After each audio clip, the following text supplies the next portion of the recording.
Y bendiciones, bienvenidos al Centro Familiar de Adoración, donde más que una iglesia somos una familia. Estamos aquí para bendecir su vida, para empezar una semana poderosa de activación profética y de enseñanza, en la que vamos a estar tocando algunos tópicos referentes a la salvación y referentes a nuestro Señor Jesucristo, a su vida y a su obra redentora en la cruz. Lo que estamos haciendo, lo que estamos diciendo, lo que vamos a decir esta semana, tiene el único fin de reforzar nuestra fe y de edificarnos de una forma más fuerte para que nuestra fe nos pueda sostener en esta temporada de crisis. Sabemos que estamos en una temporada de crisis, estamos en una temporada de pandemia, estamos en una situación complicada a nivel mundial. Y es necesario que nuestra fe nos levante, es necesario que nuestra fe haga con nosotros lo que el mundo no puede hacer con la gente del mundo. Amén. Así que bueno, el primer tema o lo primero que yo quise enseñarle en esta semana, o que yo quiero enseñar en esta semana, tiene que ver con la legalidad del sacrificio de Jesús. Voy a empezar diciendo esto. Jesucristo es Dios. Jesucristo es Dios. Cuando Él vino a la tierra siendo Dios. Él llega a la tierra en carne y Él empieza una vida natural, igual que la suya, igual que la mía. Jesucristo viene con un solo propósito y el propósito de Jesucristo era solamente salvar a la humanidad, redimir a la creación del pecado que Adán había cometido. Diga fuertemente conmigo, si usted puede, yo estoy en los planes de Jesús. Diga. Y usted tiene que entender usted tiene que empezar entendiendo esto, que usted está en los planes de Jesús, que cada cosa que usted hace, que cada palpitar de su corazón, cada respiración y aún los días que usted tiene aquí en la tierra están en los planes de Jesús. Nada se sale de los planes de Jesús. Ahora, lo importante aquí, o lo difícil, no es tanto entender en sí los planes de Jesús, porque los planes de Jesús siempre fueron claros. Jesús vino a la tierra a morir por nosotros, a redimir la creación. Sí, gloria a Dios. Pero lo difícil es entender cómo nosotros participamos de ese plan. Lo difícil no es entender la redención de Jesús, eso lo entiende cualquiera. Y usted y yo aquí ya lo hemos entendido. Nosotros ya nos salvamos, ya estamos caminando al cielo. Lo importante aquí es entender cómo nosotros entramos en el sacrificio de Jesús, en la obra, en el reino de Dios. Yo le pregunté a un hijo, yo lo dije el otro día, ¿qué vas a ir a hacer tú en el cielo? ¿No es cierto? Y yo creo que si en esta noche yo le hago esa pregunta a usted, ¿qué vas a ir a hacer tú en el cielo? Supóngase que usted se muere mañana, que no va a pasar, pero supóngase que se muere mañana y usted mañana aparece en el cielo. Ok, en el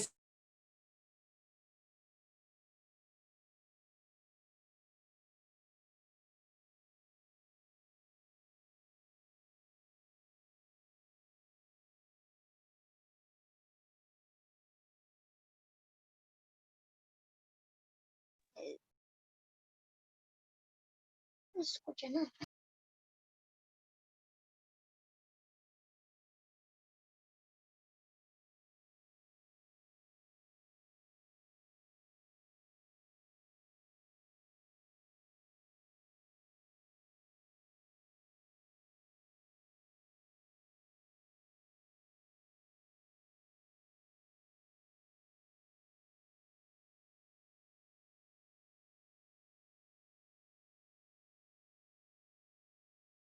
Ok, perdón. Tuvimos un reinicio en el internet, no sé qué pasó. Como que se reinició el internet. Bueno, estamos aquí. Entonces, ¿en qué estábamos? Estábamos hablando de que el sacrificio de Jesús tiene un plan, tiene un propósito, y ese propósito tenía un fin claro, ¿no es cierto? Redimirnos, llevarnos a la eternidad, y pues nosotros como hijos de Dios tenemos que entender cómo es que nosotros entramos en ese plan. Pero tú no vas a entender el plan si tú no entiendes el reino. Tú no vas a entender el plan si tú no entiendes quién lo ejecutó. Por eso es que a Jesús hay que entenderlo. Tú no vas a entender la ejecución de ese plan si tú no vas a entender el problema al principio, ¿no es cierto? Porque yo puedo decir, contratar el mejor científico de la historia y, bueno, puedo darle $1.000.000 y decirle al científico, encuéntrame la cura para el coronavirus. Y el científico me va a decir, ok, y yo le voy a decir al científico, pero te prohíbo tocar al coronavirus. Y eso es ilógico, porque el científico, para hallar la cura del COVID, tiene que enfrentarse al COVID, tiene que hacer pruebas con el virus, ¿verdad? Si tú no conoces primero, si tú no conoces al enemigo, si tú no conoces al problema, tú nunca encontrarás la solución. Y en la tierra hay un problema, y ese problema se llama pecado. Ese problema se llamó el pecado de Adán. Desde que Adán pecó, todo el mundo empezó el problema del mundo empezó. Alguien dijo el otro día de broma, el día que Adán pecó se creó el reggaetón.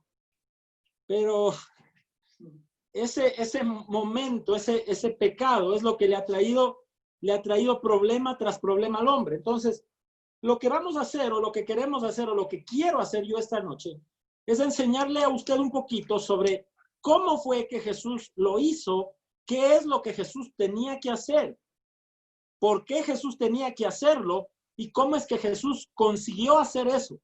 ¿Qué es lo que Jesús vino a hacer en la tierra? Porque sí, nosotros sabemos que Él vino a morir por los pecadores, murió, resucitó al tercer día y se fue, sí.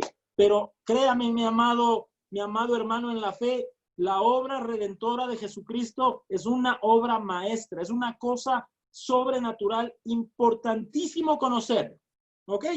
Así que lo vamos a decir de esta manera. Quiero que usted abra su Biblia en el libro de Génesis, capítulo 1, versículo 27 y 28. Génesis, capítulo 1, versos 27 y 28.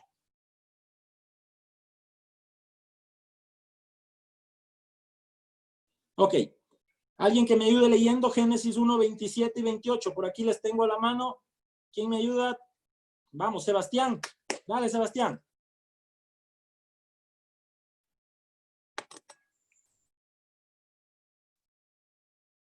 Ya. Mi papá. Dale. Creó Dios al hombre a su imagen. A imagen de Dios lo creó, varón y hembra los creó.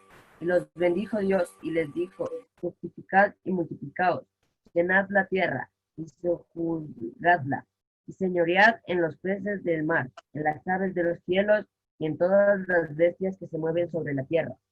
Amén. Mire, en estos dos versículos en el Génesis, la Biblia te muestra el propósito de Adán en la tierra. Dice, y creó Dios al hombre a su imagen, a imagen de Dios lo creó, varón y hembra los creó y los bendijo y les dijo fructificad y multiplicaos y todo lo que leyó Sebastián hace un momento, Génesis 1, 27 y 28. Entonces, todo eso que el hombre tenía es lo que el hombre perdió cuando el hombre cometió pecado. Le voy a volver a decir esto. Todo lo que dicen estos dos versículos, el hombre perdió cuando el hombre cometió pecado. ¿Qué son las cosas que están plasmadas en estos dos versículos que el hombre perdió cuando el hombre cometió pecado? Número 1, imagen. A imagen de Dios lo creó. Su propia imagen, su propia identidad de persona. Eso perdió el hombre a causa del pecado. Número 2, el hombre perdió el diseño. El hombre perdió su diseño. Dice ahí, varón y hembra los creó, ¿verdad? Eso era establecido, ese era el diseño para el hombre. Cuando digo hombre, no me refiero solo al varón, sino al varón y a la varona, porque eso es lo que dice en Génesis 3, dice que el hombre era varón y hembra. Aquí también dice que es varón y hembra, y eso es el hombre. Ok, el hombre número 3 perdió la bendición, porque cuando Dios lo estableció en el Edén, lo bendijo y el hombre perdió la bendición. Número 4, el hombre perdió su fruto o la capacidad de generar. Número 5, el hombre perdió su asignación. Lo que Dios le había dado al hombre, su asignación, su propósito de vida, el hombre lo perdió. Número 6, el hombre perdió su autoridad. El día que el hombre pecó, el hombre perdió su autoridad. número 7, a ver, sí, y número 7, que son las 7 cosas que el hombre perdió en el Edén. El número 7 es el dominio. ¿Qué es el dominio? Dominio no es lo mismo que autoridad. Dominio es el lugar donde tú ejerces la autoridad. Cuando el hombre peca, cuando cualquiera de nosotros peca hasta el día de hoy, nosotros tenemos que tener demasiado cuidado, porque cuando el pecado golpea la puerta de nuestra casa, nosotros vamos a perder la imagen, el diseño, la bendición, el fruto, la asignación, la autoridad y el dominio. Y esto es muy peligroso, porque cuando tú pierdes cualquiera de estas 7 cosas, tú te conviertes, escucha lo que le voy a decir, en una persona que no tiene diferencia alguna con un animal. ¿Si ha escuchado usted a los homosexuales cuando tratan de sustentar sus costumbres? Yo veía en el internet el otro día, ellos dicen, pero en los leones se ha encontrado comportamiento homosexual, en los perros se ha encontrado comportamiento homosexual, en los caballos se ha encontrado comportamiento homosexual, ¿verdad? Así dicen. Pero si nuestro estándar de vida son los animales, entonces ¿en qué nos diferenciamos de los animales? Se supone que nosotros fuimos seres humanos creados con una imagen, con un diseño, con una asignación, una autoridad y un dominio. ¿Cuál era el dominio del hombre? El dominio del hombre era toda la tierra. El hombre tenía que gobernar toda la tierra. Ese era el dominio. El hombre tenía autoridad sobre la tierra y sobre los animales, pero también tenía dominio.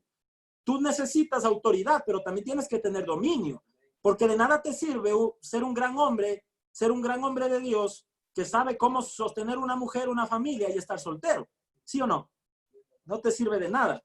Lo que tú necesitas es ser un gran hombre de Dios que sostiene una familia, que sabe criar hijos, que sabe sostener a su esposa, pero al mismo tiempo tú tienes que tener hijos, una esposa, tienes que tener un fruto, tienes que tener una imagen, un diseño. Eso a ti te hace un hombre de Dios firme con testimonio. Amén. Ok. Mañana profundizamos mucho más en esto del dominio, de la imagen, del diseño y estas cosas. Pero yo le tenía que decir esto porque yo le quiero hablar de las cosas que sucedieron con el hombre cuando el hombre peca, ¿verdad? Dios le dice a la serpiente, le dice, tú comerás polvo, tú te arrastrarás. Y luego le dice una sentencia que está en el Génesis mismo, que es clave para nosotros discernir el caminar y la vida de Jesús. Présteme atención. Dios le dice a la serpiente, la mujer y tú serán los peores enemigos, le dijo, ¿verdad? Serán enemigos, le dijo. Su descendencia y tu descendencia serán enemigos. Tú le herirás en la cabeza y la serpiente te herirá en el calcañar, ¿verdad? Ok, ¿cuál es el calcañar? El calcañar es, necesito un pie, alguien muéstrame un pie. Bueno, el calcañar es la parte del pie, imagínense que este es el pie, el talón, de su talón, la parte de abajo, o sea, lo primero que usted pone en tierra cuando usted camina, ese es el calcañar, ¿ok? Es muy importante que entienda esto. Si quiere, repita conmigo, diga el primer hueso, la primera parte que pongo en tierra cuando voy a caminar, ese es el calcañar. Y la serpiente supuestamente le iba a morder al hombre del pie, le iba a morder a los hijos de los hombres del pie. ¿Qué significa eso? Eso es sencillo. Eso significa que la serpiente mordería a los hijos de los hombres en su caminar. O sea, la serpiente iba a trabajar para impedir que el hombre ponga su calcañar en el piso. Porque el calcañar es lo primero que tú pones cuando tú vas a caminar. Entonces, si la serpiente te muerde en el calcañar, ¿qué pasa contigo? Tú dejas de caminar. Ninguna persona con el calcañar mordido camina. Hello. Un hombre con el calcañar mordido no puede caminar. Entonces, ¿cuál era la sentencia? La sentencia era, si tú le muerdes en la cabeza, si tú le pisas en la cabeza, la serpiente no te va a dejar caminar. Y así pasó. 4,000 años antes de que Jesús nazca, el hombre aparecía y le quería pisar en la cabeza a la serpiente y la serpiente le mordía en el calcañar. El hombre le pisaba en la cabeza a la serpiente y la serpiente le mordía en el calcañar.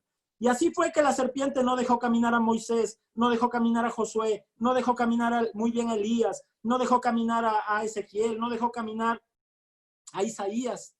Porque cada vez que un hombre de Dios daba un paso, la serpiente le mordía.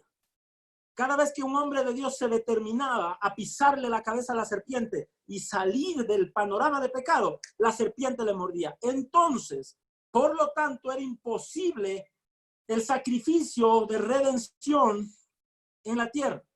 Era imposible. El hombre no podía ser salvo, no podía.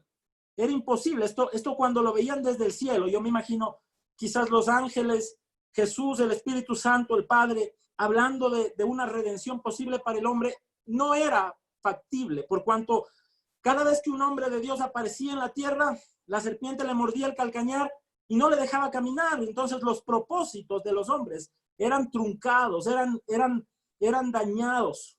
Le pongo un ejemplo, el rey David. Dios le dio una promesa al rey David. Dios le dijo a David, tú vas a gobernar para siempre, le dijo a David. Y de tus hijos siempre habrá un rey que salga de tus hijos, le dijo. Ok, se cumplió, claro que se cumplió. Pero no faltó a que pase una generación. David fue agradable a los ojos de Dios y cuando apareció Salomón, Salomón ya se torció. ¿Por qué? Porque cuando Salomón quiso caminar, la serpiente le mordía en el calcañar. Luego apareció Roboam y todos los reyes, después de David, se fueron corrompiendo. Porque cada vez que un hombre de Dios daba un paso, la serpiente le mordía en el calcañar. Eso es la razón por la cual Jesucristo, Dios mismo, Él vino a la tierra y Él dijo en el cielo, yo necesito un hombre que no importa que la serpiente lo muerda, que ese hombre se determine a caminar, que si no puede caminar se arrastre, y si no puede arrastrarse, pero que ese hombre llegue a cumplir su propósito. Entonces, para que usted entienda un poquito, esa es la razón, por ejemplo, por qué cuando Jesús terminó su ministerio, que eso lo vamos a hablar en esta semana también, le lavó los pies a sus discípulos. Si ha leído usted que a Jesús le lavó los pies a sus discípulos, esa es la razón. Jesús les va a lavar los pies y Pedro le dice, Señor, a mí no me laves los pies. Y Jesús le dice, si yo no te lavo los pies, tú no vas a tener parte de mi reino. Y Pedro le dice, Señor, entonces no me laves solo los pies, lávame todo el cuerpo, le dijo. ¿Verdad? ¿Por qué? Porque Jesús estaba proféticamente, el lavamiento de los pies era un acto profético en el que Jesús estaba diciendo, después de mí, dijo Jesús, después de mí, todo hombre que sea mi discípulo va a caminar sin que la serpiente le muerda el calcañar. Sí me estoy haciendo entender, hágame así. Ok. Jesucristo estaba diciendo proféticamente, por eso yo creo en actos proféticos. Yo creo en hacer actos proféticos, porque Jesucristo fue el primero que hizo un acto profético. Pedro, Juan, Bartolomé, vengan, les voy a lavar los pies. Y Pedro dijo, no, a mí no me laves los pies, yo no quiero que me laves los pies. Jesús le dijo, si yo no te lavo los pies, tú no vas a tener parte en mi reino. ¿Qué significaba? Si yo no te lavo los pies, tú no vas a poder caminar, Pedro. Entonces, el hombre tiene que dejarse de lavar los pies por Jesús. Mire, estamos hablando profundo. Usted está aprendiendo mucho. En esta semana le vamos a dar con todo el acelerador. Ok. Otro día hablamos del lavamiento de los pies. Ya lo entendió. Pero Jesús, el camino de Jesús entonces tenía que ser complicado. Oiga, todo lo que Jesús hizo, por eso es que cuando Jesús viene a la tierra, cuando el arcángel Gabriel le encuentra a María y le dice, María, que Dios te salve, llena eres de gracia, y la Virgen se embaraza porque Jesús es la gracia encarnada, y la Virgen se embaraza y el ángel entonces le dice, el Señor ahora está contigo, bendita eres entre todas las mujeres y bendito es el fruto de tu vientre, Jesús. Entonces el niño está en el vientre y desde que Jesús aparece en el vientre, la serpiente le empezó a morder el calcañar, tratando de que Jesús no caminara. Oiga, yo le estoy hablando a alguien en esta noche, no quiero predicar tanto, quiero enseñar, pero alguno de ustedes se ha dado cuenta que usted da un paso y la serpiente le hace retroceder dos. Le da un paso y le duele, le da otro paso y le duele, le da otro paso y le duele. Y usted siente como que cada vez que usted camina, alguien viniera y le mordiera y le impidiera No sé si así se dice. O algo le impide llegar a su propósito, llegar al cumplimiento de lo que usted quiere hacer. Y yo te voy a decir algo, esa es la serpiente. Es la serpiente la que te muerde. Es la serpiente la que no te deja avanzar, pero tú tienes una tarea, tú tienes que dejar de ser de polvo y debes dejar que Jesucristo te lave los pies. Pero ¿cómo se hace eso? Eso es algo que todos tenemos que entender y lo vamos a predicar también en esta semana. Pero Jesús nace, Jesús aparece en el vientre y José le niega. Y José no le cree a la Virgen, ¿verdad? Y entonces ya era como queriendo que Jesús abortara, como queriendo que la Virgen abortara. Y desde el mismo vientre, el diablo le empezó a molestar a Jesús. Luego a los 6 meses se fue a vivir en la casa de Zacarías. Luego Jesús nace y José y María tuvieron que irse a Egipto porque Herodes mandó a matar a todos los niños, ¿se acuerdan? Y Jesús tuvo que irse a Egipto. O sea, la serpiente le estuvo mordiendo el calcañar a Jesús toda su vida. ¿Quiere que le diga algo? ¿Ustedes creen en Jesús? Hágame así si usted cree en Jesús. Vamos. Todo aquel que cree en Jesús, usted cree, la Biblia dice que somos salvos por Jesucristo, hombre. Pero usted le creyó a un hombre que vivió toda su vida mordido el calcañar. Ahora yo le voy a decir algo. Si mi Señor Jesús, mordido el calcañar, hizo todo lo que hizo, Padre Santo, ¿qué no podrá ser un hombre a quien la serpiente no le puede tocar y la serpiente no le puede morder? ¡Wow! Ahí entiende usted por qué algunos de los apóstoles manifestaron más poder que el que Jesús manifestó aquí en la tierra. Eso suena a herejía, ¿no es cierto? Pero, por ejemplo, Jesús, para sanar a los enfermos, Jesús tenía que orarles, ¿sí o no? Y algunos ni siquiera se les sanaban. Sin embargo, el apóstol Pedro dice en la Biblia que solo con su sombra los enfermos se sanaban. ¿Sí ve? O sea, el poder que luego manifestó Pedro fue tremendamente más grande que el poder que manifestó Jesús. Ojo, no estoy diciendo que Pedro es más grande que Jesús.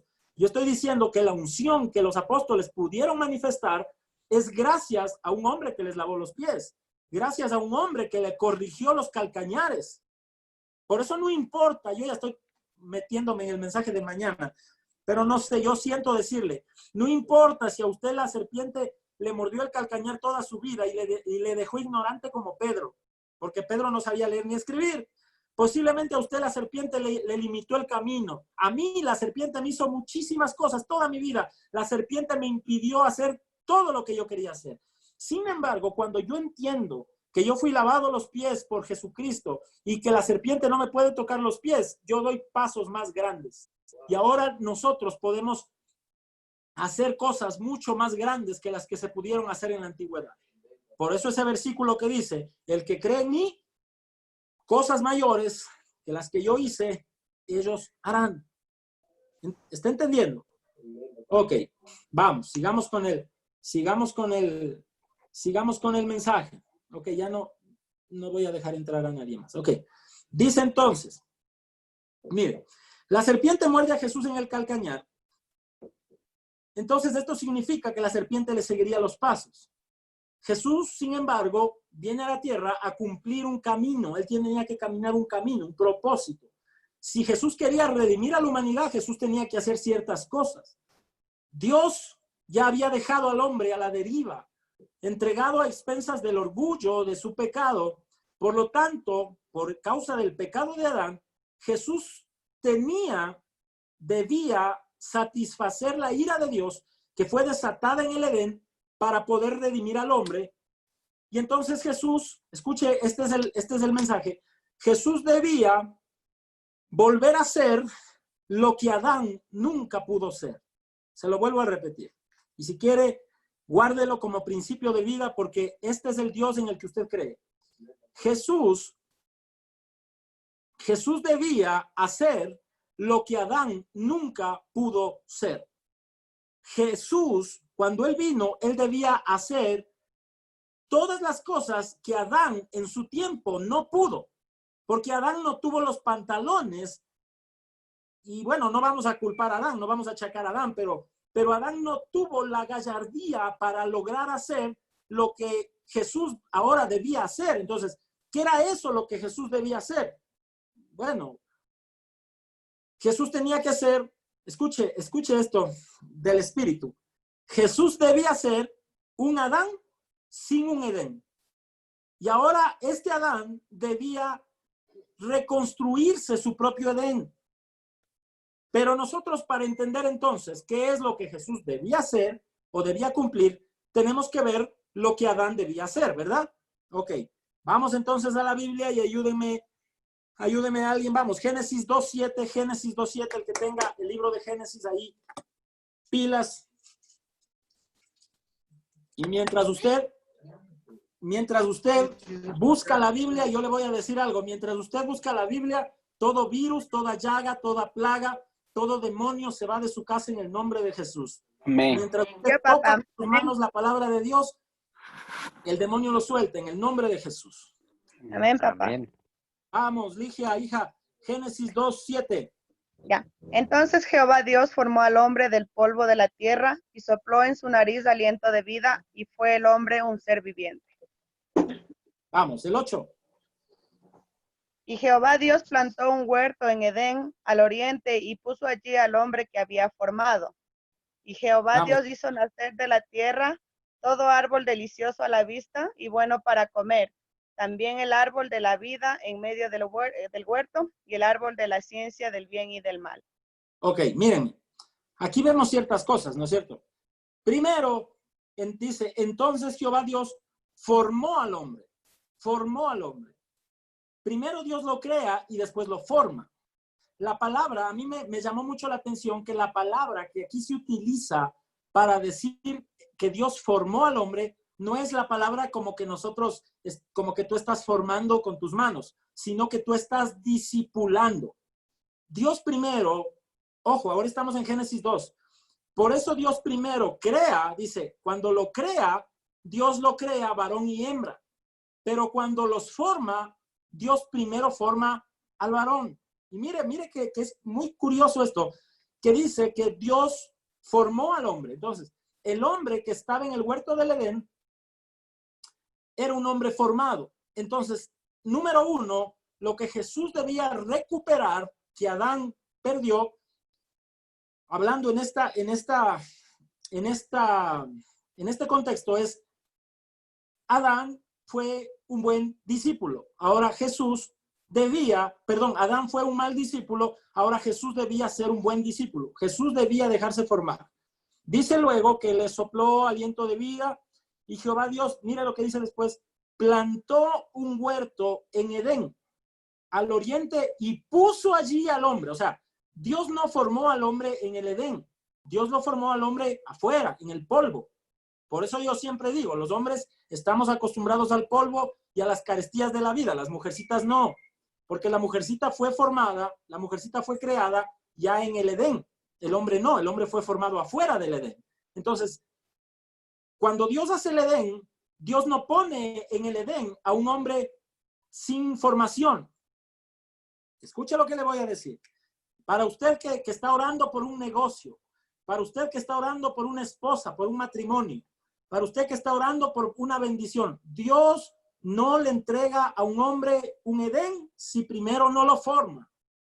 Ojo con esto. Si usted tiene hijos, cuidado con entregarles a los hijos Edenes si primero no los formamos. Cuidado, mucho cuidado, porque cuando usted le entrega a un hombre un Edén sin haberlo formado, usted está formando un Satanás, porque Satanás significa adversario. Entonces, cuando Dios ya ve que el hombre está formado, entonces Dios hace el Edén y lo pone adentro del Edén. A la mujercita no, la mujercita apareció dentro del Edén. ¿Entendido? Ok, entonces, ¿qué es lo que le dio? Le dio dominio. Jesucristo debía recuperar el dominio que Adán perdió. Pero todo esto iba a ser imposible porque Jesús estaba naciendo en la peor época de la historia de la humanidad. El Imperio Romano se había comido prácticamente todo el Medio Oriente y Europa, y el César romano había puesto leyes demasiado intolerantes respecto a la religión. Entonces, que aparezca un hombre diciendo que era el Mesías y que pretende establecer un Edén, iba a ser prácticamente imposible. Tenía que hacerlo Dios mismo. Entonces, dice luego, y Jehová Dios hizo nacer de la tierra todo árbol delicioso a la vista y bueno para comer, también el árbol de vida en medio del huerto y el árbol de la ciencia del bien y del mal. Ok, en el verso 15, de Génesis 2, no le hago leer, le leo yo mismo para avanzar más rápido. Dice, tomó pues Jehová Dios al hombre, mire, y lo puso en el huerto del Edén. ¿Pero para qué? Para que lo labrara y lo guardase. Eso significa propósito. Diga fuerte conmigo, propósito. Ok, entonces el nuevo Adán que aparecería debería tener un propósito de vida muy claro. Eso debía ser Jesús.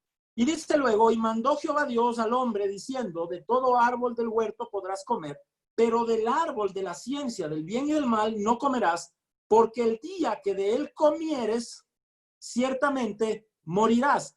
Eso se llama asignación. Diga fuerte, asignación. Entonces, este hombre debía estar instruido, debía tener una asignación. Ojo con esto, el hombre que habita en un Edén es un hombre formado, es un buen administrador y es un hombre que tiene una asignación de Dios. Le voy a decir algo. ¿Me permite decirle algo? ¿Me permite decirle algo? Ya se lo voy a decir. No se lo digo, Espíritu Santo, no se lo digo. El hombre, sí se lo digo, recíbalo con amor. Mire, los hombres queremos de nuestro hogar un Edén y le decimos a nuestras esposas, mi amor, yo te amo, y le compramos ropa y amoblamos la casa y compramos carro, y sí, todo eso se debe hacer. Pero hay una cosa muy peculiar, que es muy pequeña, que es la cosa que sostiene el matrimonio. Escuche, Dios no le dio al hombre una esposa antes de darle una asignación. O sea, conseguirse una esposa, y yo no le voy a hablar como el santo porque yo cometí el mismo error. Conseguirse una esposa sin tener una asignación es antinatural. O sea, tú primero debes oír de Dios. ¿Qué es lo que tienes que hacer? El hombre oyó de Dios. De todo árbol que quieras comer, puedes comer, pero de ese árbol no comerás. Ese hombre tenía una asignación en su vida. Los hombres debemos tener una asignación. La mujer debe preguntarle al hombre, papito, mi amor, yo le amo. Usted es mi gordito, mi corazoncito, mi papucho. Y yo voy a estar con usted hasta el último día de la vida. Yo le voy a ser fiel, dígale así a su esposo. Pero pregúntele algo, dígale, ¿qué es lo que Dios te mandó a hacer? ¿Qué es lo que Dios te mandó a hacer? Y quizás suceda lo que me sucedió a mí, porque en mi tiempo yo tampoco tenía ni idea. Entonces, ahí viene la carga de preguntarle a Dios, Señor, ¿para qué me diste un Edén? ¿Para qué me diste una esposa? ¿Para qué me diste hijos? ¿Para qué me diste un trabajo? ¿Para qué me estás dando una generación? Y entonces, cuando Dios te responda, Dios te va a dar una asignación similar a la de Adán. De todo árbol del huerto podrás comer, pero de este árbol no comerás. Dios te dirá, por ejemplo, las cosas que Dios le dice a todo hombre que Dios llama a hacer ciertas cosas. Estaba leyendo en esta semana la historia, creo que creo que del fundador o el creador o el dueño de la avena Quaker, no sé si usted ha escuchado. Este era un hombre que tenía dinero, que era empresario y que le preguntó a Dios un día qué debía hacer. Y Dios le dijo, bueno, sigue haciendo negocios y quiero que sostengas a ministros. Y este hombre sostuvo el ministerio de D.L. Moody, que era un avivador de Chicago del siglo pasado. Y Dios le empezó a prosperar y este hombre, el dueño de la avena Quaker, sostuvo ministerios por todo el mundo. Era una asignación. Él no fue pastor, él no fue profeta, él no fue apóstol, pero él era el que sostenía el ministerio. Él no estoy seguro si es el dueño o algo de la avena Quaker o el fundador. Mírelo, está en el perfil, creo que de la pastora Luciana o de la esposa de mi apóstol Ricardo. Pero entonces, la instrucción es importante. Y era importante. Jesucristo necesitaba demostrarle a Dios que Él era capaz de oír la voz de Dios, que Él era capaz de obedecer esa asignación. Y entonces, dice en el verso 19 de Génesis, dice, Jehová Dios entonces formó pues de la tierra toda bestia del campo y toda ave de los cielos y las trajo a Adán, para que viese cómo les había de llamar. Esto es antes de la mujer. Aquí Adán practica su identidad de formador con los animales antes de enfrentarse a su esposa, porque él días después tenía que mirar a su esposa y tenía que darle nombre, tenía que darle identidad. Este hombre, entonces Adán, era un dador de identidad, era un formador. Dice la Biblia, y todo lo que Adán llamó a los animales vivientes, ese es su nombre. Y cuando la Biblia te habla de identidad o te habla de nombre, no es que Adán le vio a León y le dijo, ay, tú tienes cara de león, como nos enseñaron, te vas a llamar León. No.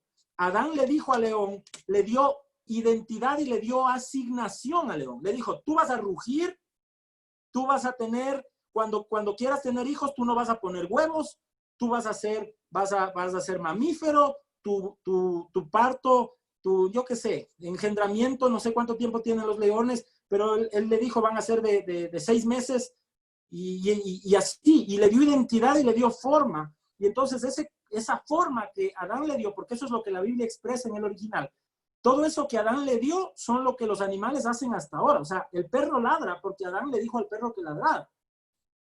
La gata se preña 2 meses o 3 meses, no sé cuánto tiempo se preña una gata, nunca he tenido una gata, pero todo eso sucede porque Adán le dijo que así fuera. O sea, Adán no era solamente un administrador, Adán era el coordinador de la creación.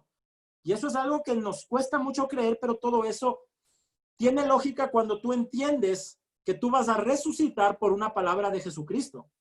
O sea, si nosotros vamos a ser capaces de ser reengendrados genéticamente, si todo nuestro ser que esté podrido o esté hecho polvo va a ser regenerado por una palabra de Jesús, del último Adán, entonces tiene lógica que el ADN de los primeros animales fue coordinado por una palabra del primer Adán. Eso es poderoso. Ok. En 1 Corintios 15:45, si usted lo tiene ahí, 1 Corintios 15:45. Si estás aprendiendo, Cristian Sánchez. Amén, hijo. Qué bueno. Qué bueno verles conectados a todos. 1 Corintios 15:45. Vamos, un valiente que ya lo tenga, léalo fuerte ahí.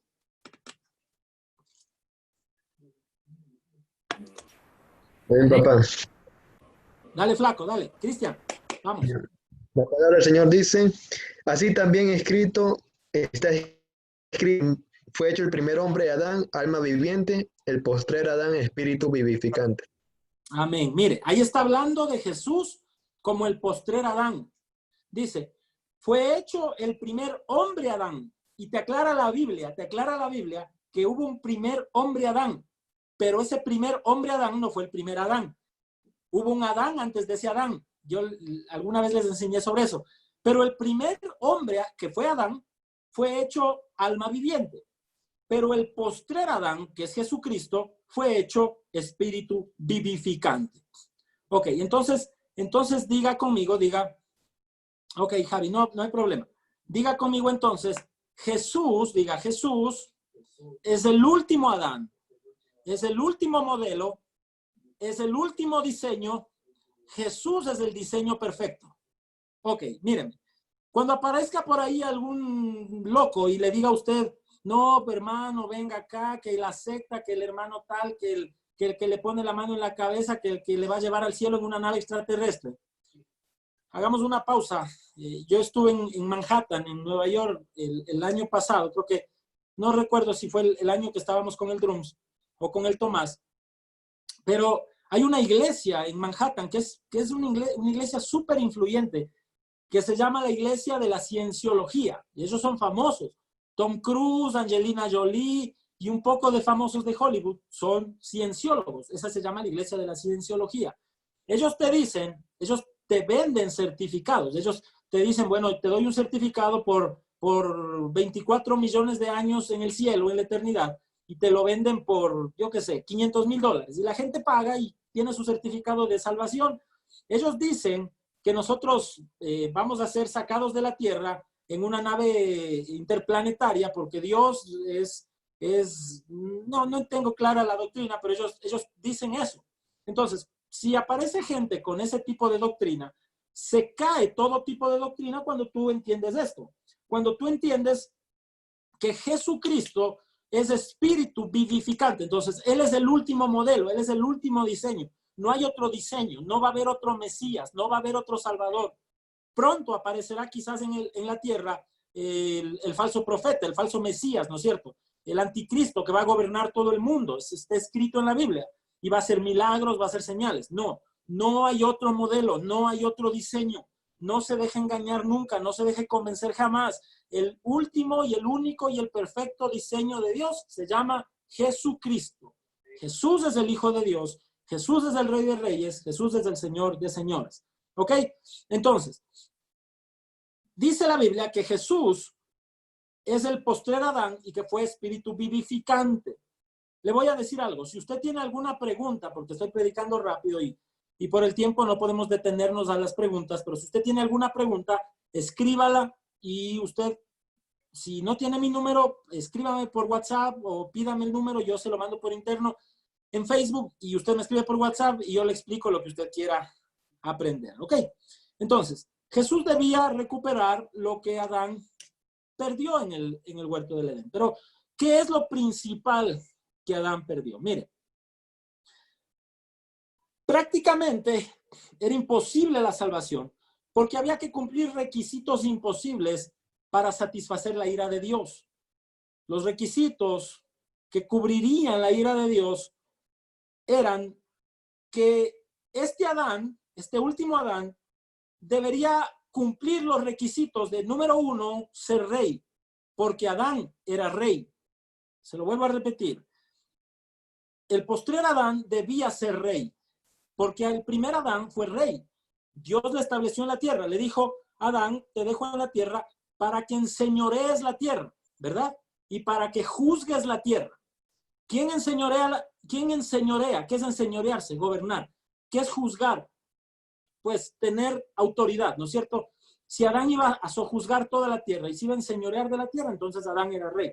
Ahora, el segundo Adán debía ser rey. Eso ya era muy difícil, porque el rey de la tierra era César. El emperador romano, en la época de Jesús, para que usted aprenda un poquito, puso una ley, bueno, no era una ley, él estableció las monedas del Imperio Romano, justo el emperador anterior a la época de Jesús. Creo que fue Augusto César, que estableció las primeras monedas del Imperio Romano.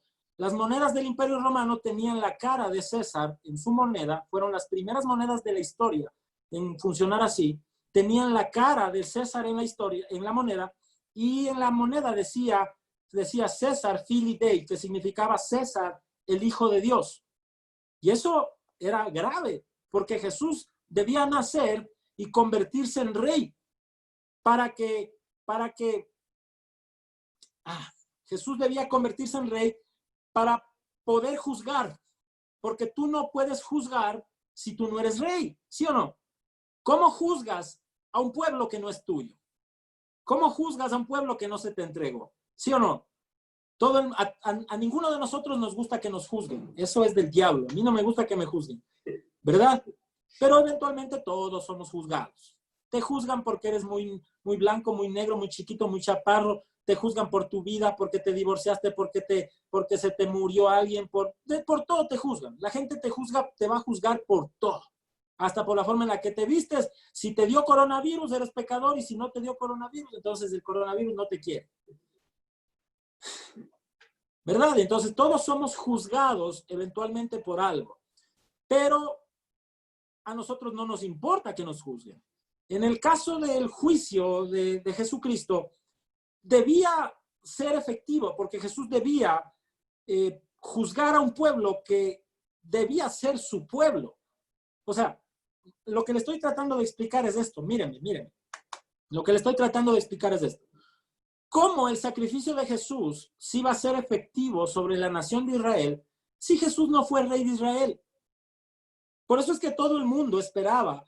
¿Se acuerda cuando vinieron los reyes magos, los famosísimos reyes magos, cuando vinieron a la tierra, cuando vinieron a Jerusalén? Esos reyes, ¿a dónde fueron? ¿A dónde fueron primero? Vamos, no estamos en Navidad, pero usted lo sabe. ¿A dónde fueron esos reyes? Al palacio del rey Herodes. ¿Sí o no? ¿Por qué?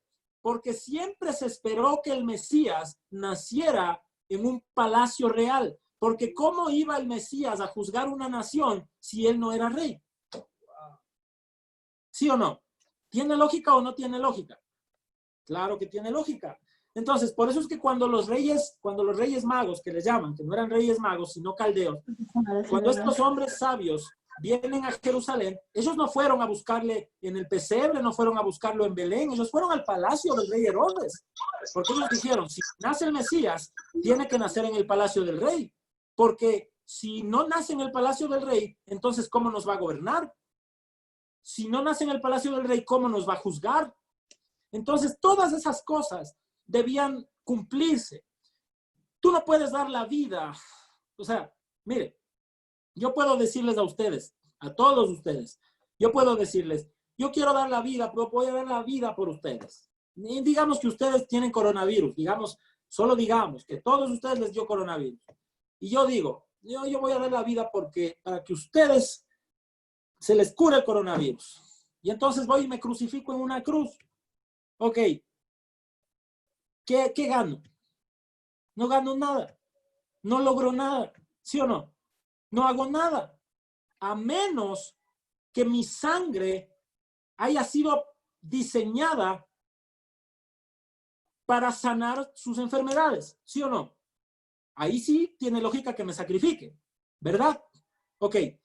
Pero entonces, ¿cuál era la medicina en el Antiguo Testamento? ¿Cómo la gente se sanaba? La gente, ¿cómo se le perdonaba los pecados? La gente tenía que ir al templo llevando un cordero perfecto, un cordero sin mancha, sacrificarlo y pedir perdón por sus pecados. Eso era una simbología de Jesús, ¿verdad? Entonces Jesús debía ser cordero también. Pero todo lo que Jesús debía hacer y hacer tenía que tener implicación directa con la ley levítica de los judíos. Sé que le estoy enseñando profundo, pero abra su corazón y abra su mente porque esta enseñanza me cambió la vida a mí, le va a cambiar la vida a usted. En Levítico dice que cuando tú lleves un cordero al templo, por ejemplo, el cordero no debe tener huesos rotos, por ejemplo. Tú no podías llevar un cordero con una pierna rota a sacrificarlo a tu Dios, era pecado. Entonces, ahora imagínese a Jesús desde niño, toda su vida, él no debía, si él se rompía una pierna, él ya no era aceptado como sacrificio. Así de dura fue la vida de Jesús. El cordero que tú lleves no debía ser gordo ni flaco. Tú no debías sacrificar un cordero demasiado gordo ni demasiado flaco. Ni debía estar el cordero enfermo y su sangre tenía que estar limpia. Los corderos sacrificiales eran alimentados de manera especial. Imagínese a Jesús. Sus amigos le decían, Jesús, vamos al Chifa. Y Jesús decía, sí, me gusta el chaulafán, vamos al Chifa. Pero en medio camino, Jesús se acordaba de que si comía mucho chancho, que Jesús no comía chancho, pero es un ejemplo, que si comía mucho puerco, los triglicéridos le iban a subir en la sangre. Y si tenía sangre con colesterol, él ya no podía hacer sacrificio. ¿Sí se da cuenta? Entonces imagínense a los amigos de Jesús diciéndole, Jesús, come esto, Jesús, bebe esto, Jesús, vamos a la playa. Y Jesús, no puedo, porque si me voy a la playa y me caigo y me rompo un hueso del dedo, no voy a poder hacer sacrificio para que la gente se salve. Y eso era grueso, eso era grave, eso era grave.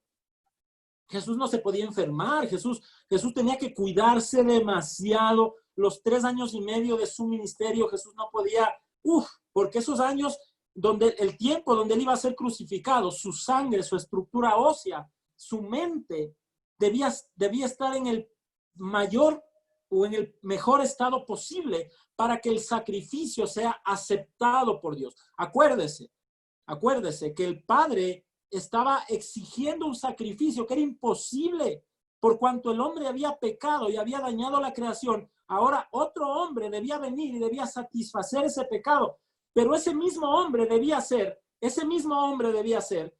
por un lado, sacrificio, por otro lado, debía ser rey y por otro lado, debía ser sacerdote. Porque tú no puedes ejercer sacrificio si tú no eres sacerdote. ¿Sí o no? Mire usted el Antiguo Testamento. ¿Cómo se explica usted? ¿Cómo se explica usted que Jesús hizo sacrificio si Jesús no era sacerdote? Es más, Jesús ni siquiera tenía orden sacerdotal. Jesús era de la tribu de Judá y el sacerdocio se lo asignó a la tribu de Leví. ¿Sí se da cuenta que entonces el sacrificio era imposible? Era una locura que Jesucristo viniera a la tierra. Por eso el cielo hizo silencio cuando Jesús estaba en la cruz. O sea, el sacrificio de Jesús era una cosa que si usted se pone a mirarlo así en la Biblia, usted dice Jesús estaba loco. O sea, ay, con todo respeto, Jesús estaba loco, pero loco de amor por usted, loco de amor por mí, loco de amor por su familia. Por eso se atrevió a hacer lo que hizo cuando era prácticamente imposible lograr conseguir lo que debía conseguir, viviendo como debía vivir y obrando como él debía obrar. En un mundo tan difícil, que era el mundo romano, el mundo del imperio romano, Jesucristo tenía todo en contra para conseguir lo que debía conseguir. Usted se imagina a Jesús viniendo a la tierra y un ángel diciéndole a Jesús, hey, pero para morir por ellos tienes que ser rey. Y Jesús diciendo, no importa, yo confío en mi papá. Jesús, pero para morir por ellos, tú tienes que ser sacerdote y tú vas a nacer de María y de José, que son de la tribu de Judá. No importa, yo confío en mi papá. Lo imposible para mí es posible para Dios. Diciéndole a Jesús, pero ay, Jesús, cuando vayas a la tierra, es muy probable. Es más, le voy a no sé, a poner algo en el corazón con lo que le voy a decir. Jesús nació en la casa de un carpintero. Muéstreme un carpintero con las manos bonitas. Oiga, un carpintero, todo el tiempo, un clavo.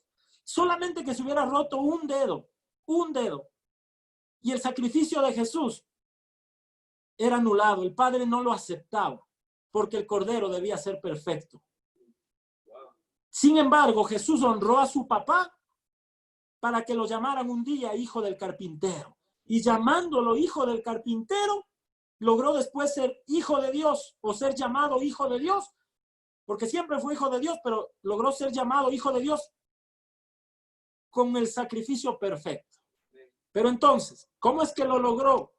Número uno, ¿cómo es que Jesús se hizo sacerdote? Porque Jesús no era sacerdote. Jesús no era sacerdote. Jesús nació en una tribu que no tenía nada que ver con el sacerdocio, dice el libro de Hebreos. Jesús era judío, de la tribu de Judá. Y el sacrificio lo debía hacer alguien de la tribu de Leví. ¿Cómo es que Jesús consigue entonces empezar? Ay, gracias Espíritu Santo. ¿Cómo es que Jesús consigue entonces ejecutar el sacrificio de sacrificios sin ser sacerdote? ¿Sabe cómo?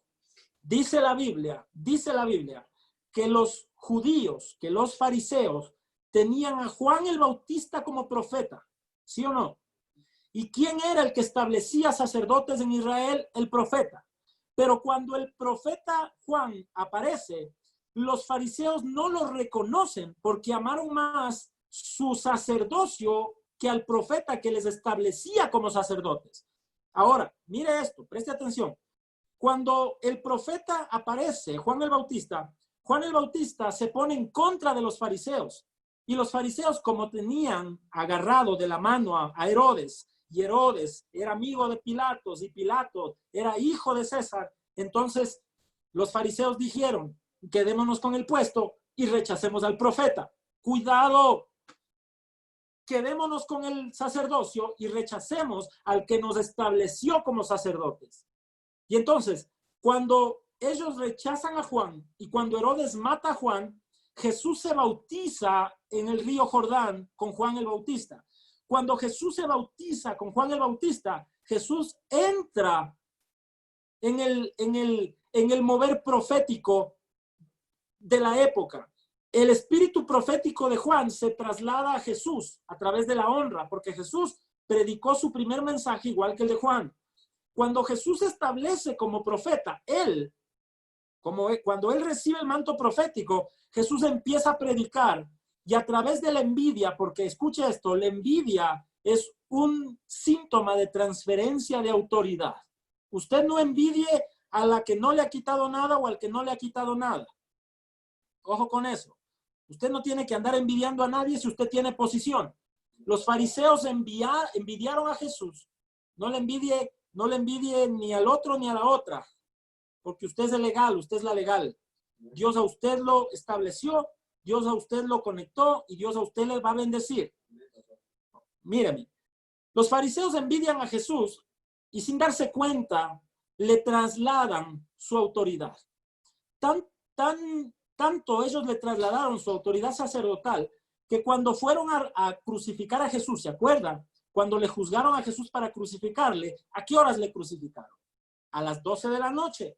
Los juicios para ese tipo de cosas no se podían hacer después de las 6 de la tarde y era viernes. O sea, los fariseos para crucificar a Jesús estaban violando todas sus leyes. O sea, ellos voluntariamente rechazaron su sacerdocio y se lo entregaron a Jesús. Ahora, Jesús era sacerdote. En ese momento Jesús logra ser sacerdote. Ahora tenía que conseguir lo más difícil. ¿Se acuerdan cuando Jesús lloró en el Getsemaní, gotas de sangre?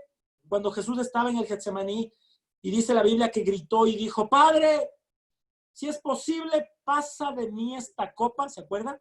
Pero que no se haga mi voluntad sino la tuya. Ok, ¿qué estaba pidiendo Jesús al Padre? A mí me enseñaron en la escuelita dominical que Jesús no se quería morir. Pero eso no tiene lógica por ningún lado, porque Jesús sabía que al tercer día iba a resucitar en gloria, con poder, con autoridad, con divinidad. ¿Cómo le va a dar miedo morir? A ti no te da miedo morir si sabes que vas a resucitar.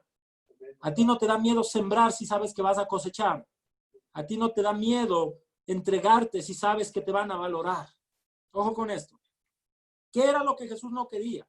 Primero, Jesús no quería cubrirse de pecado. Y había algo que aterrorizaba a Jesús, que era, bueno, a Jesús le aterrorizó cubrirse de pecado, pero había algo que a Jesús le aterrorizaba más, y es que Jesús en sus 3 años y medio no consiguió ser rey.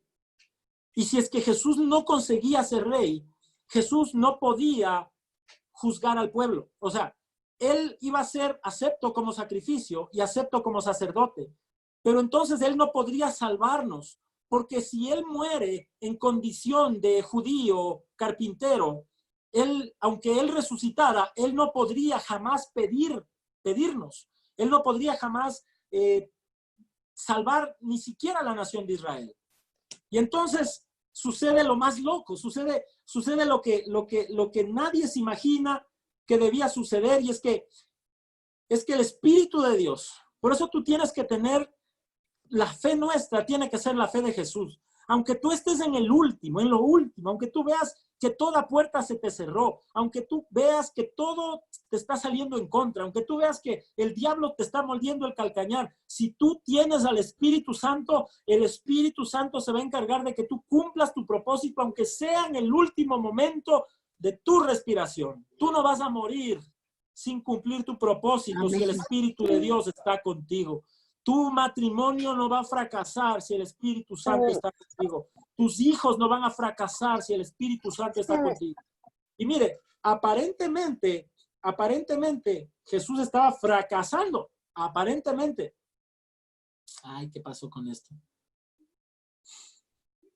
Aparentemente Jesús estaba fracasando, pero abra su Biblia en el libro de Juan 19. Evangelio de Juan, capítulo 19.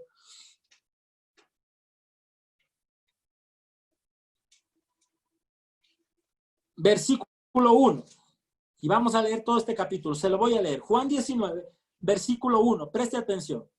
Le va a volar la cabeza esto a los que no lo han escuchado. Así que entonces tomó Pilato a Jesús y lo azotó. Y los soldados entretejieron una corona de espinas y la pusieron sobre su cabeza. ¿Quién les dijo que le pusieran corona? Jesús no dijo yo soy rey. ¿Quién le dijo que le pusieran corona? Poncio Pilato. Y le vistieron con un manto de púrpura y le decían, salve, rey de los judíos. Y le daban de bofetadas. Entonces Pilato salió otra vez y le dijo, mira, os lo traigo afuera para que entendáis que ningún delito hallo en él. Y salió Jesús llevando la corona de espinas y el manto de púrpura. Y Pilato les dijo, mire, he aquí el hombre. cuando le vieron, los principales sacerdotes y los alguaciles dieron voces diciendo, crucifícale, crucifícale. Pilato les dijo, tomadle vosotros y crucificadle, porque yo no hallo delito en él. Los judíos le respondieron, tenemos una ley, y según nuestra ley debe morir, porque se hizo a sí mismo hijo de Dios. Cuando Pilato oyó decir esto, tuvo más miedo. Y el miedo, lo que prediqué ayer. Y entró otra vez en el pretorio y le dijo a Jesús, ¿de dónde eres tú? Mas Jesús no le dio respuesta. Entonces le dijo Pilato, ¿a mí no me hablas? ¿No sabes que tengo autoridad para crucificarte? ¿Por qué le dijo esto? Porque Poncio Pilato era el gobernador de Judea. Poncio Pilato era la boca del César romano. Y usted tiene que entender algo, que el César romano era rey de reyes y señor de señores. Así se le llamaba al César. El César romano era rey del mundo en esa época. Mire, respondió Jesús, ninguna autoridad tendrías contra mí si no te fuese dada de arriba, por lo tanto, el que a ti me ha entregado, mayor pecado tiene. Ese momento les chanta el pecado a los fariseos. Desde entonces, procuraba Pilato soltarle, pero los judíos daban voces diciendo, si a este sueltas, no eres amigo de César. Todo el que se hace rey, a César se opone. Entonces Pilato, oyendo esto, llevó fuera a Jesús y se sentó en el tribunal en el lugar llamado el Enlosado y en hebreo Gábata. Era la preparación de la Pascua y como la hora sexta. Entonces dijo a los judíos, Pilato le dijo a los judíos, pero Pilato era la autoridad, era la boca de César. Pilato dijo, he aquí vuestro rey. Eso es gloriosísimo. He aquí vuestro rey. Y ese momento Poncio Pilato establece a Jesucristo como rey de Israel. Miren, el último, yo me imagino la cara de mi Señor Jesús. Yo tengo que hablar con él cuando yo muera. Yo voy a preguntarle a él, Señor, ¿cómo te pusiste? ¿Qué dijo? ¿Cómo saltó tu corazón? El momento en que Poncio Pilato dijo, he aquí vuestro rey. Jesús debe haber dicho, bacán, lo logré. Perdón, me olvidé que estoy grabando. Jesús debe haber dicho dentro de él, lo hice, me declaró rey. Pero ellos gritaron, fuera, crucifícale. Pilato les dijo, a vuestro rey he de crucificar. Y los principales sacerdotes dijeron, mire esto, no tenemos más rey que César. Siendo sacerdotes y viendo que su rey era Herodes, los impíos de los fariseos dijeron, no tenemos más rey que César. O sea, ellos ya no estaban en nada. El pueblo de Israel en ese momento estaba literalmente bajo el dominio de Jesús. Así que entonces lo entregó a ellos para que fuese crucificado. Tomaron pues a Jesús y le llevaron. Y entonces, ese momento, Jesucristo fue establecido como rey. Pero lea el verso 17, Juan 19, 17. Y él, cargando su cruz, salió al lugar llamado de la calavera, cargando la madera con Isaac, que cargó la madera para el sacrificio con Abraham. Jesús fue cargando la cruz para que su padre hiciera sacrificio con él, para entregarse como sacrificio por todo el pueblo de Israel. Hasta ahí era solo el pueblo de Israel, no nosotros. Y entonces, pero Jesús vino por Israel. Cuando Jesús está ahí en ese momento, Jesús ya era sacerdote, Jesús ya era rey y Jesús ya era sacrificio. Y Jesús ya lo logró. Entonces, cuando él agarra la cruz, él ese momento que va cargando la cruz, él va pensando, ya no tenía que pensar en cómo hacerlo, ya solo debía pensar en el fruto de lo que estaba haciendo. Ese momento Jesús iba pensando en mí, iba pensando en mi propósito, iba pensando en mis hijos, iba pensando en mi vida, iba pensando en los años, iba pensando en CFA, iba pensando en los ujieres, iba pensando en los líderes, iba pensando iba pensando en las hermanitas de la alabanza, en las hermanitas que oran, en los hermanitos que tocan. Ese momento Jesús iba maquinando en su mente, lo voy a lograr. Mire, dice verso 18, y allí le crucificaron y con él a otros dos, uno a cada lado y Jesús en medio. Mire, verso 19, esto es lo más, aquí entramos nosotros, aquí entra usted y yo. Escribió también Pilato un título que puso sobre la cruz, el cual decía, Jesús Nazareno, Rey de los Judíos. Diga conmigo, Jesús Nazareno, Rey de los Judíos. Ok. Jesús, Poncio lo estableció y Jesús murió con su título ahí arriba, Jesús Nazareno, rey de los judíos. No importa si tu corona es de espinas mientras tú sepas que tú eres rey. No importa. No importa si eventualmente estás en una cruz, si sabes que vas a resucitar. ¿Qué importa si ahora estamos posiblemente en plaga o medio enfermos o con algún problema? ¿Qué importa si eventualmente hasta nos morimos? Si sabemos que vamos a resucitar. Jesús Nazareno, rey de los judíos. Y muchos de los judíos leyeron este título porque el lugar donde Jesús fue crucificado estaba cerca de la ciudad. Y mire esto, y el título estaba escrito en hebreo, en griego y en latín. ¡Wow! ¿Por qué? Poncio Pilato, mire, verso 21, dijeron a Pilato los principales sacerdotes de los judíos, no escribas rey de los judíos, sino que él dijo, soy rey de los judíos. Y respondió Pilato, lo que he escrito, he escrito. O sea, el momento en que a Jesús lo crucifican y ponen arriba de la cruz, Jesús de Nazaret, rey de los judíos, cuando lo ponen en hebreo, lo declaran rey de los hebreos. Cuando lo ponen en griego, lo declaran rey de los griegos. Y cuando lo ponen en latín, lo declaran rey de los romanos. Y si usted se pone a pensar, los imperios de donde salió toda la gente fueron el imperio romano, el imperio griego y el pueblo de Israel. De ahí venimos. Entonces, ese momento cuando Jesús muere, establecido como rey de los judíos en 3 idiomas, ese momento el Padre mira el sacrificio del Hijo y determina salvar a judíos, a griegos y a romanos. Amén. Mire, y entonces, ¿quién estableció a Jesús? Le voy a enseñar algo que esto lo voy a profundizar el viernes. Y luego, pero le voy a enseñar algo poderoso ahora para que usted aprenda. ¿Quién estableció a Jesús prácticamente como rey de las civilizaciones más poderosas? ¿Quién? Roma, ¿sí o no? Roma, ok. En el libro de Daniel fueron profetizados los 5 imperios más grandes de la historia. El imperio egipcio, el imperio persa, el imperio griego, el imperio babilónico y el imperio romano. Ok. De esos 5 imperios, los 5 imperios estaban cubiertos por 3 lenguas principales. El latín, el griego y el hebreo. Ok. Cuando se levantan estos 5 imperios, los 5 imperios van cayendo, pero al final de los 5 imperios aparece el imperio romano, ¿verdad? Y según el libro de Daniel, al imperio romano se le dieron 2000 años, aproximadamente 2000 años para que gobernara la tierra. ¿Por qué?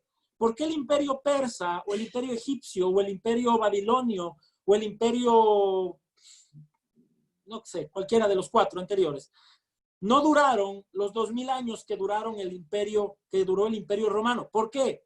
¿Por qué? ¿Por qué? Porque Roma, mientras Roma está establecido, Jesús sigue siendo rey. Escuche. Por eso es que la iglesia, en estos 2000 años, desde que Jesús se fue, la iglesia ha tenido crecimiento. No importa si la iglesia se ha corrompido, la iglesia se ha dañado, la iglesia católica, no importa. Pero la iglesia ha tenido avance y la iglesia ha gobernado prácticamente el mundo. Hasta el día de hoy, al Papa lo respetan, pero al imperio romano se le quitó el tiempo ya, se le acabó el tiempo ya. Y según Apocalipsis, el imperio que se va a levantar al final, después del imperio romano, es la Gran Babilonia, ¿sí o no? Eso dice la Biblia. Ok, entonces, ¿cuál es la diferencia? ¿Por qué Dios no permitió que en estos 2000 años el imperio romano se caiga? Porque mientras Roma gobierne, Jesús es rey. Pero cuando Roma se cae y se levanta la Gran Babilonia, Jesús deja de ser rey. Por eso la iglesia en esta temporada la influencia mundial de la iglesia empieza a descender. Entonces, ahora ya no estamos bajo la influencia. Yo me atrevo a decir esto porque creo que soy hombre de Dios. Y me atrevo a decir esto, que la influencia de Roma ya terminó y que ya empezó la influencia de Babilonia, la influencia de la Gran Babilonia. ¿Y cómo lo sé? Porque ¿cuál es la forma en la que Babilonia gobernaba? Babilonia gobernó siempre a través de la cautividad. Y lo primero que se hizo al cambiar de era, al empezar esta nueva década, es meter a todo el mundo en cautividad, encerrar en la casa.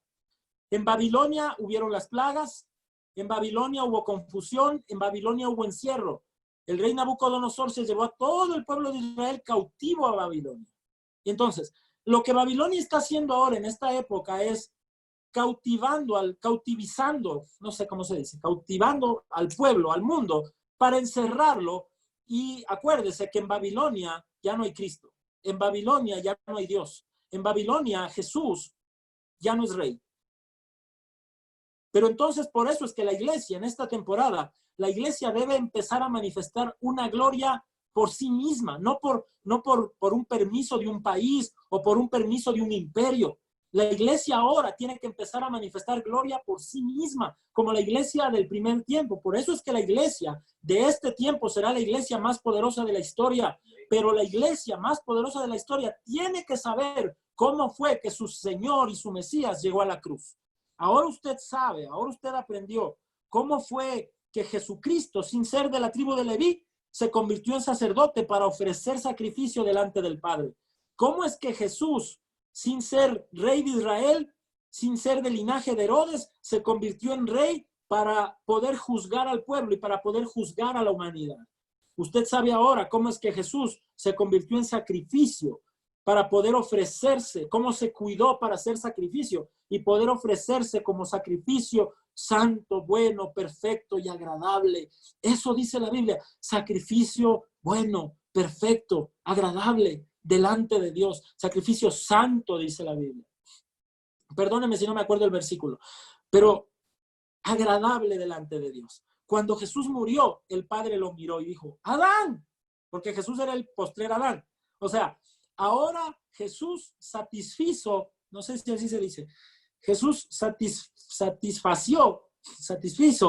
las necesidades, o sea, los requerimientos de Dios, que no eran los requerimientos de Dios, sino los requerimientos, los seguros que el diablo le puso al pecado de Adán. O sea, no es que Dios era malo y dijo, como Adán pecó, yo le voy a poner candados a la salvación. No, el diablo dijo, como ya pecó, entonces yo lo tengo aquí en la tierra, yo te voy a poner estas condiciones si quieres salir de aquí. Y el hombre no podía salir, pero entonces Dios mismo envía a su Hijo para que todo aquel que en él crea no se pierda, mas tenga vida eterna. El Hijo muere por todos, por todo aquel que en él crea, no por el que no crea, sino el que en él crea. Y para darle vida eterna, para darle salvación, el Hijo, Rey de Reyes, Señor de Señores. Jesús le quitó el nombre a César, porque César romano era Rey de Reyes y Señor de Señores. Él se hacía llamar así. Le decían Ave César, Rey de Reyes, Señor de Señores. Y Jesucristo muere, quitándole la autoridad a César para ser Rey de Reyes, Señor de Señores. Al Padre le da la gana de aceptar el sacrificio de Jesús, la sangre de Jesús preciosa, el cuerpo de Jesús bendito, y Jesucristo logra establecer un sacrificio legal delante de toda la creación. Un sacrificio legal que nadie puede decir por qué, nadie puede decir hasta cuándo, nadie puede decir por qué Él. Solamente Jesucristo es Rey de Reyes, Señor de Señores, Creador de todo lo que existe. Él es el Verbo, Él es el Santo, Él es el Rey de Israel y Él viene pronto a juzgarnos, a usted y a mí, a los vivos y a los muertos. Y mientras tanto Él está sentado a la diestra del Padre y desde allá vendrá a juzgar a los vivos y a los muertos. Gracias, Señor, en el nombre de Jesús, por bendecirnos esta noche. Gracias, Señor,